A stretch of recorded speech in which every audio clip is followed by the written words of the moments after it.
everybody? Welcome back to Taste Like Music. Jason and Joe here. Today reviewing the new Blur record called Ballad of Darren. If you watch the channel regularly, you may remember about a month or two ago, we reacted to the first single, The Narcissist, when that first came out. We both liked it. I enjoyed it. I was actually a little surprised by how much I liked it. But yeah, I think in general, you're the bigger Blur fan than I am. Back in maybe a year or two ago, we did the full listography, deep dive, rated all the records, and that actually kind of cooled me off on Blur a bit from how much I thought I liked them going into that. So I don't know, I wasn't too excited for this, even though I kind of liked the first single and the second single too. I enjoyed that one. But how you feeling about this new one? Well, I feel pretty decent about this one. It's the ninth and shortest ever. It's 36 minutes long, which is basically an EP for Blur. And surprisingly, or maybe not surprisingly, my biggest complaint, I'll get it out of the way, is it's actually too short. Like there's not quite enough songs and not quite enough variety for me from Blur. I'm used to the whole like just kitchen sink. Let's do a little of everything, throw it on there, big and messy. This one, it feels like Blur enough. Like it sounds enough like Blur so you know it's Blur, but it's not like retro, let's go back to Park Life and Great Escape and the Britpop Blur, really. And it's not quite, let's just pretend we're Gorillaz or do like a Think Tank Redux or anything like that. I think it has a little bit of like the Magic Whip in it, and it sounds good. It sounds modern. It sounds like a band that's sort of been through all these changes and is keeping up with the zeitgeist. It's not like, they're completely out of it. Damon Albarn, he's in Gorillaz, so he's constantly putting out new music and experimenting with modern sounds and everything like that.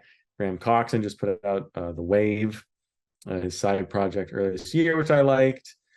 So, these guys didn't go away and are suddenly back in an unfamiliar world of indie rock or anything. So this feels like a natural, like this is what's going on in the rock world. We're going to channel some of it. We're going to maintain some of our Blur DNA. I think for the most part, they're pretty successful. The first single, The Narcissist, which we listened to here, is good. And I think it works even better within the album because my complaint with it was it sort of lacked a chorus or some sort of like big explosion of like blurriness. But I think here it works real well in the middle. I think, there's some Gorillaz influence throughout. I really like St. Charles Square, which is the second song on the album. It has a very David Bowie, Scary Monsters and Super Creeps. It's No Game Part 1 type of like screechy guitar. Really like that. I wish there was maybe one or two more of those on here because the rest of the album is pretty laid back. It's pretty, it's laid back. It's lounge poppy, maybe a little bit of like Arctic Monkeys. And I think it's good. I think everyone plays well. I'm just maybe missing that Blur snark, the Britishness of how they used to be, those little vignettes of the common man doing, common things, sort of poking fun of him, but also kind of yearning for that life, which you miss here. It's very, I don't know, I want to say like generic, sort of like, what are we doing here? And what's it all mean? Sort of existential big question thing. And you're not getting those incisive little witty Damon Albarn pieces. So I think as a whole, it's good. It's definitely more my style than the last two, Magic Whip or Think Tank, but it's not quite like Glory Days Blur. So I have it at a low 4-star. It's kind of right on the edge. I thought about dropping it down to 3.5, but generally I'm going to give Blur the benefit of the doubt here and go 4. Yeah, so I like this more than I expected to. Like I said, listening to all of the Blur catalog in 1 week kind of cooled me off on them. So I didn't have much enthusiasm going into this. I almost wasn't even going to listen to it, but I did enjoy it actually a decent amount. Can't deny the strength of compositions like the Ballad, which opens the record, and Russian Strings. I think they're really strong songs. You've got a couple tracks, like you had mentioned, like St. Charles Square, which has some really cool guitar work from Coxon, as does Goodbye Albert. And I think the record could definitely use more of that. I like the first single, The Narcissist. We listened to that on the channel. I think the production is really big and full and dramatic. I think it sounds good, and I think it works for the material. My complaint is that aside from the couple flourishes where like Coxon shows up in a big way, it doesn't really feel like Blur. It feels a lot to me like I wouldn't say Gorillaz, but it feels like a Damon Albarn solo project, or like it just feels like a producer more than a band making the music. And the other thing that kind of holds all Blur down for me a little bit is Albarn's vocals. I'm not a huge fan of him as a singer.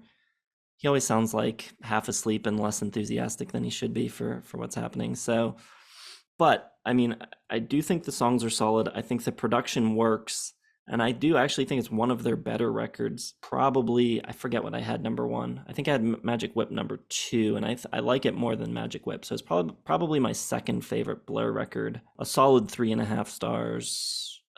Yeah, I liked it, but like you said, it's not Glory Days Blur. I would probably prefer more if it felt more like a rock band. Like the interaction between the band members isn't felt that much. It's a lot of strings and like dramatic swells. And I had noted, like you did, like Arctic Monkeys, which I think is a huge influence on this. A lot of this record, and a couple songs in particular, really sound like they're going for that sound of the last two Arctic Monkey records, Tranquility Base and The Car.